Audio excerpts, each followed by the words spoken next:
les amis, de quoi allons-nous parler cette fois-ci? Eh bien, ce sera du musée de la Résistance nationale, le MRN, situé à Champigny, en région parisienne, et ce qui ne gâte rien, sur les bords de Marne. D'une structure très moderne, il fait suite à un premier établissement, toujours à Champigny, dans un vieil hôtel particulier. L'aventure a commencé dans les années 60, où des anciens combattants, constitués en association, décidèrent de collecter objets et documents relatifs à l'époque en question. Aujourd'hui, la collection comporte plus d'1 million de pièces, et cela continue. Si donc vous êtes intéressé par cette période de l'occupation, dure mais fort intéressante, venez donc visiter les lieux. Vous pourrez ainsi constater l'ampleur de cette collection passionnante qui demanderait plusieurs heures de visite pour tout voir correctement, mon document n'en étant évidemment qu'un condensé.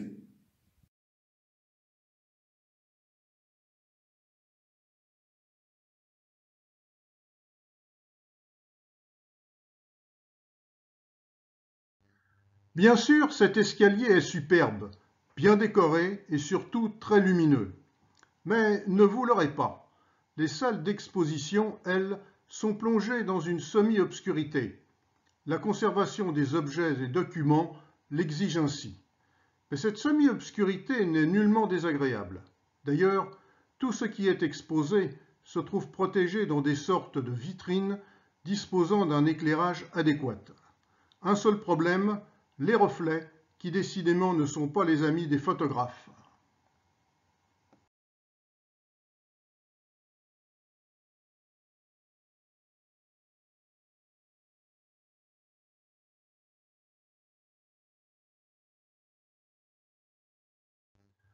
En 1941, Jean Moulin rejoint la France libre à Londres.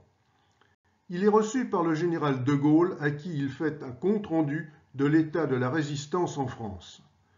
Il est envoyé à Lyon pour unifier les mouvements résistants et créer le CNR, Conseil national de la résistance, qu'il dirige.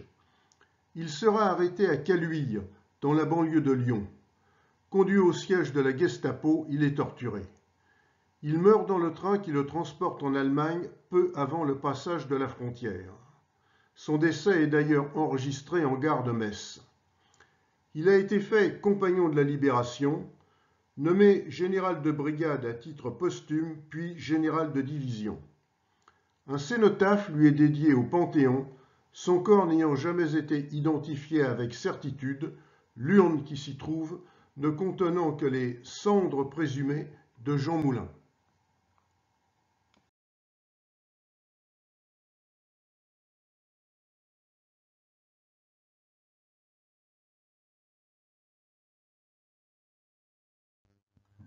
Le Sten, ici bien reconnaissable, est un pistolet mitrailleur britannique des années 40, connu pour sa forme caractéristique due à son chargeur latéral. Arme emblématique de la résistance, peu coûteuse et fabriquée à des dizaines de milliers d'exemplaires, elle fut largement parachutée. Mais elle était aussi considérée comme très dangereuse, notamment entre les mains des non-initiés, d'où de nombreux accidents.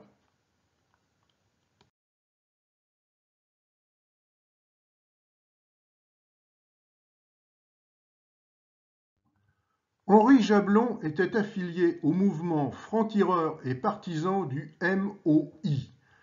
Les FTP-MOI, pour main-d'œuvre immigrée, étaient des unités de la résistance communiste qui, à partir d'avril 1942, ont mené une guérilla dans les grandes villes de France contre l'occupant nazi.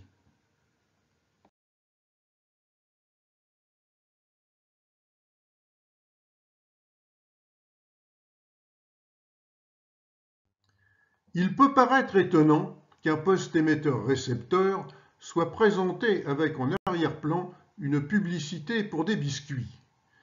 C'est que justement, les boîtes qui servaient habituellement à transporter ces biscuits étaient utilisées pour dissimuler les éléments de ce matériel compromettant.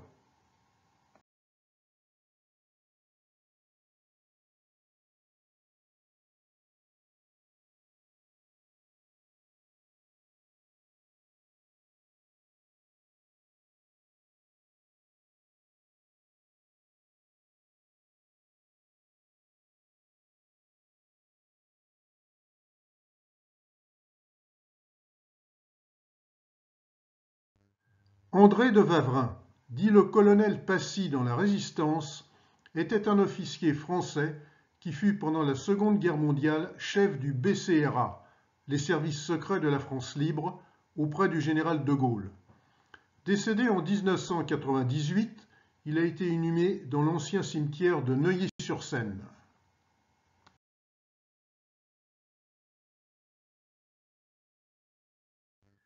Pierre Brossolette était un journaliste, homme politique et résistant français, né à Paris en 1903, où il est mort le 22 mars 1944.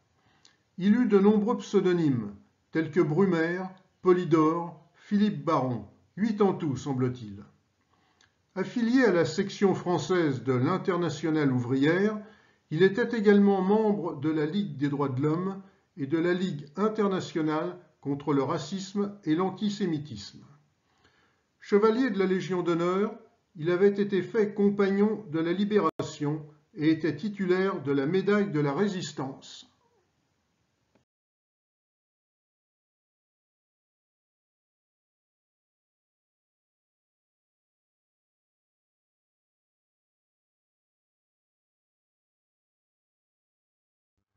Le camp de Dachau est le premier camp de concentration mis en place par le régime nazi.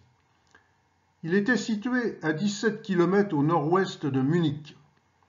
Son ouverture fut annoncée par Heinrich Himmler le 20 mars 1933 et les prisonniers amenés dès le lendemain. Il restera en service jusqu'à l'arrivée des troupes américaines le 29 avril 1945.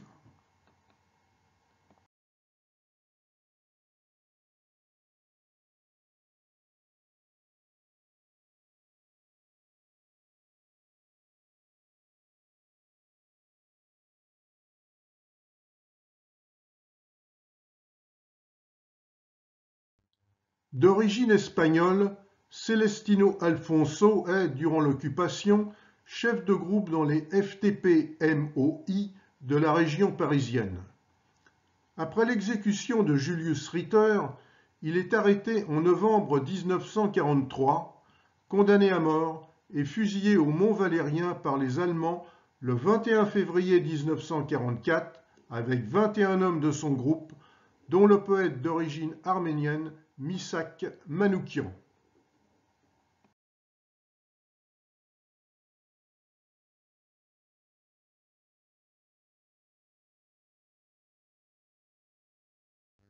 Le Luger P-08, dit Parabellum, est une arme de poing adoptée par l'armée allemande en 1908. Bénéficiant d'un grand prestige, il est toujours resté en dotation, bien que devant être en principe remplacé par le Walther P-38 au début de la Seconde Guerre mondiale.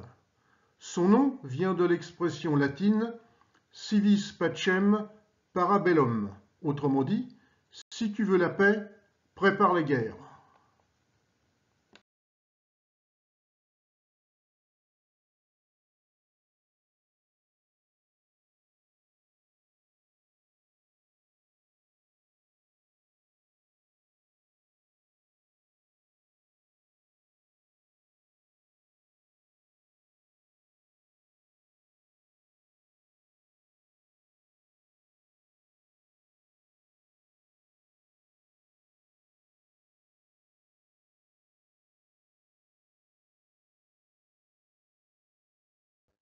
Ce poste émetteur-récepteur a été parachuté en France par les Alliés en 1944 pour le compte de l'Intelligence Service.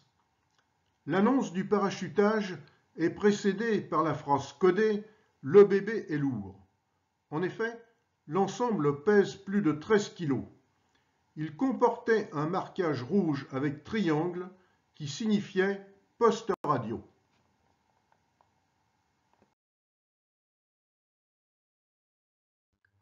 De petite dimension, la Ronéo est un système d'impression mobile très pratique qui fut donc largement employé par la Résistance. Elle peut être utilisée par des particuliers sans compétences spécifiques et aisément dissimulée. Elle fonctionne grâce à une encre spéciale et une feuille appelée stencil.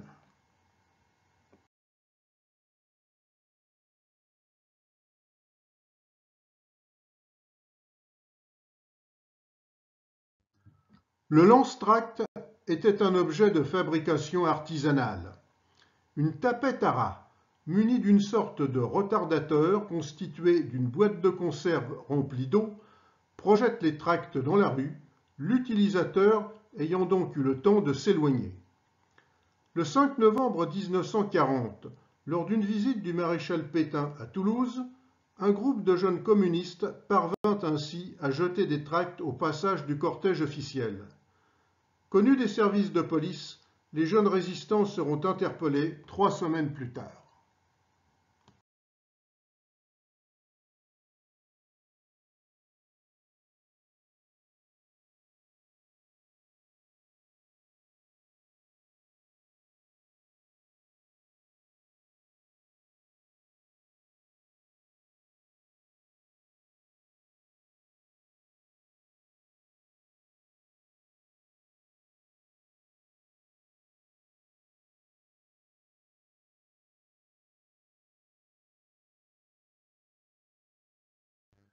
Mein Kampf, Mon combat en français, est un ouvrage rédigé par Adolf Hitler entre 1924 et 1925.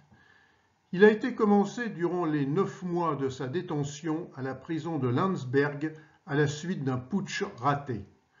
L'auteur y expose sa conception du monde, empreinte d'hégémonie, d'ultranationalisme, de racisme et d'antisémitisme.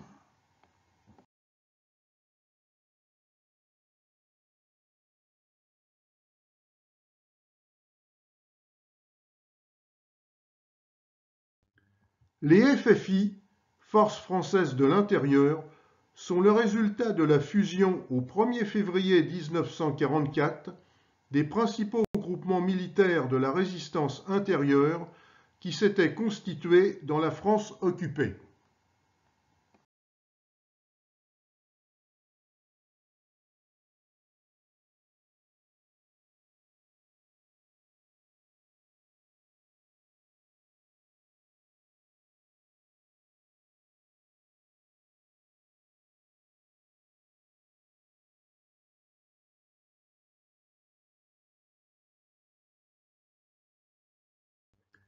Les maquis de l'Ain sont des groupes de résistants français et étrangers qui ont opéré et trouvé refuge dans les montagnes et les forêts du Bugey et du Haut-Jura. Ils ont été la cible d'une forte répression, tout d'abord des forces de Vichy, puis de la Wehrmacht. Mais, en dépit des pertes, les sabotages des voies de communication se sont poursuivis. Quant au Vercors, ce fut une importante base de résistance dans ce massif, véritable forteresse naturelle. Là encore, les troupes vichistes interviendront, puis celles de la Wehrmacht, auxquelles les maquisards ne pourront résister. Nombre d'entre eux seront fusillés ou déportés.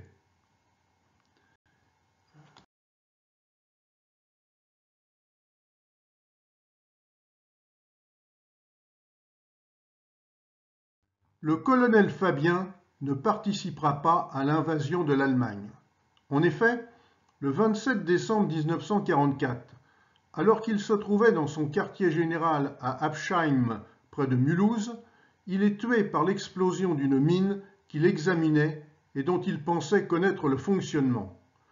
9 personnes seront tuées avec lui et plusieurs autres blessées.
C'est après l'invasion de la zone sud par les Allemands en novembre 1942 que Tom Morel entre dans la clandestinité.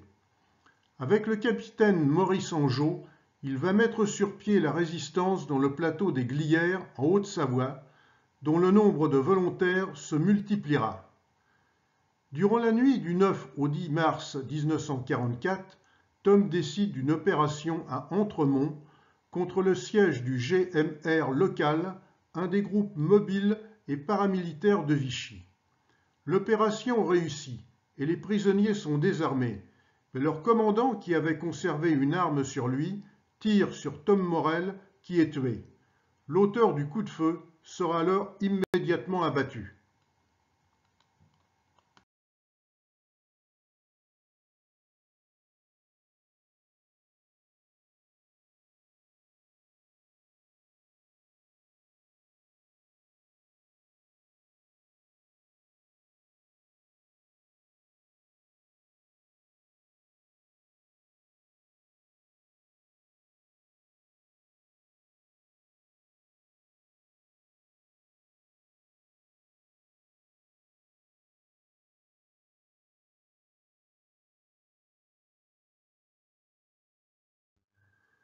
Dès 1932, la Petite Requête devient une prison pour femmes.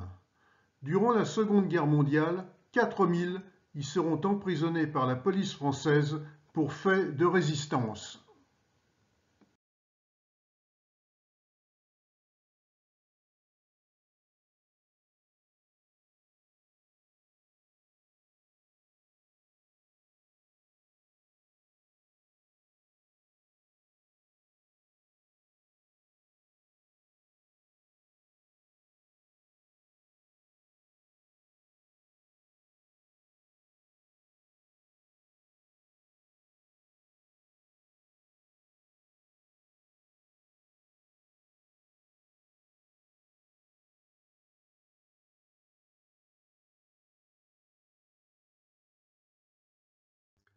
Ils avaient pour nom Émile Louvel, Émile Dupont, Pierre Brière, Léon Tellier, Fernand Lagnel et Stanislas Cucula et furent fusillés par les Allemands sur la plage de Deauville.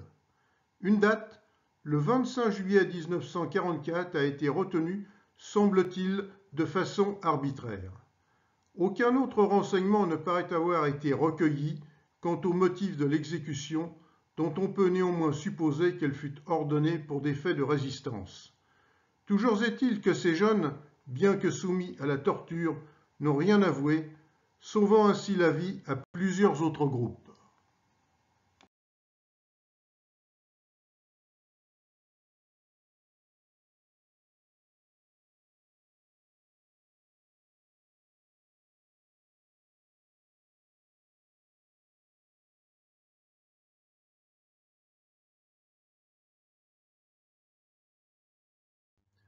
Le camp de Mauthausen était situé en Haute-Autriche, à environ 22 km de Linz.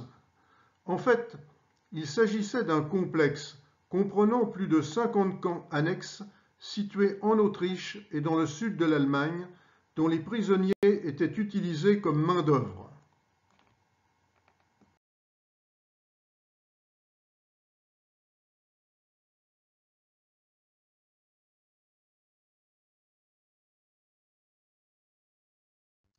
Le camp de Ravensbrück était situé à environ 80 km au nord de Berlin. Le régime nazi y avait implanté un camp de concentration spécialement réservé aux femmes. Des enfants y vécurent également. Il a fonctionné entre 1939 et 1945.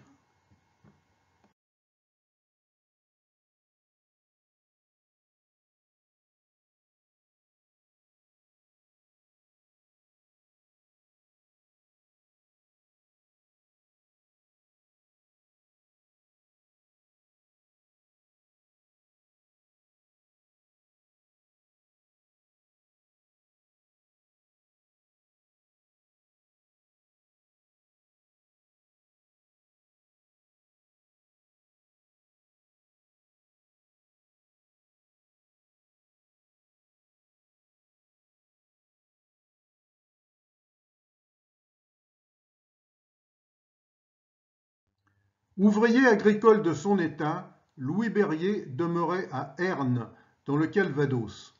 Il fut arrêté le 15 juillet 1941 par la Feldgendarmerie pour avoir renvoyé en Angleterre un pigeon voyageur parachuté dans sa cage d'osier comportant une demande de renseignement. Condamné à mort par la cour martiale de Caen, il a été fusillé à la caserne du 43e régiment d'artillerie le 2 août 1941.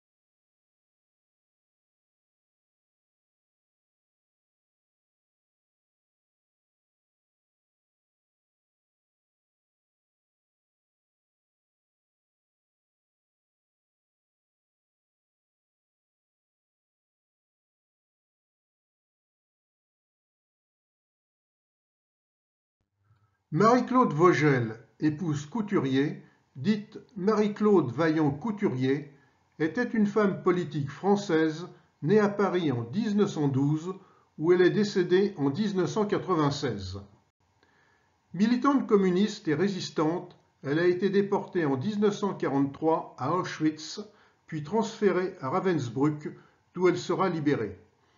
Elle fut également élue députée de 1945 à 1958, puis de 1962 à 1973. En ce qui concerne Maurice Lampe, ajusteur mécanicien de profession, c'était un militant communiste. Il fut arrêté à Paris en novembre 1941, en même temps que 7 autres personnes. Après un séjour en prison, il a été déporté à Mauthausen, d'où il fut libéré en avril 1945.